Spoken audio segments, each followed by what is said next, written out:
અનુસંધાને આપણે તમામ જે મૂવિંગ બંદોબસ્ત હોય છે તેમાં આપણા અમદાવાદ શહેરની બ્રાન્ચો દ્વારા બંદોબસ્તની જવાબદારી સોંપવામાં આવે છે. તો એ અનુસંધાને આપણે એક ફૂડ પેટ્રોલિંગનું આયોજન કરવામાં આવે છે.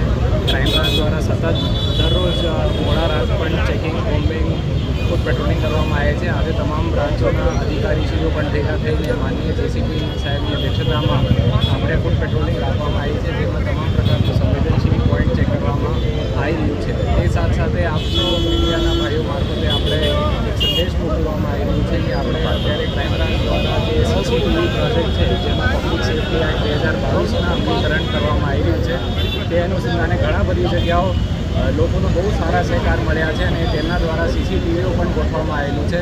એ જ પ્રમાણે આપણે જે આગામી રથયાત્રા છે તેમાં ખૂબ જ સારી રીતે જુદી જુદી ટેકનોલોજીનો વપરાશ કરીને આપણે અપેક્ષા છે કે શાંતિથી અને સારી રીતે રથયાત્રાનો બંદોબસ્ત કરવામાં આવશે અને શાંતિથી આપણે રથયાત્રા પસાર થશે.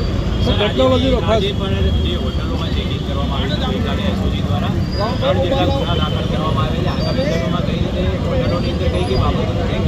બિલકુલ આગામી આપણે એ જોવામાં મળ્યું છે કે હોટેલ ચેકિંગ હોય કે ધાબા ચેકિંગ હોય, સંવેદનશીલ વાહનોની ચેકિંગ હોય, ઈસમોની ચેકિંગ હોય, જૂના ઇતિહાસ ક્રિમિનલ ઇતિહાસ ધરાવતા ઈસમો હોય, એ તમામ પ્રકારની આપણે ટેકનોલોજી મારફત તેમજ હ્યુમન ઇન્ટેલિજન્સ મારફત આપણે ચેકિંગ કરવામાં આવશે અને કોઈ પણ આપણે પગલાં એવા નહીં કરવામાં આવશે કે ભાઈ આપણે કોઈ પણ માણસ કોઈ પણ અનિચ્છનીય બનાવવામાં ઈચ્છતા હોય તો એમને આપણે ચોક્કસપણે અટકાવવામાં આવશે.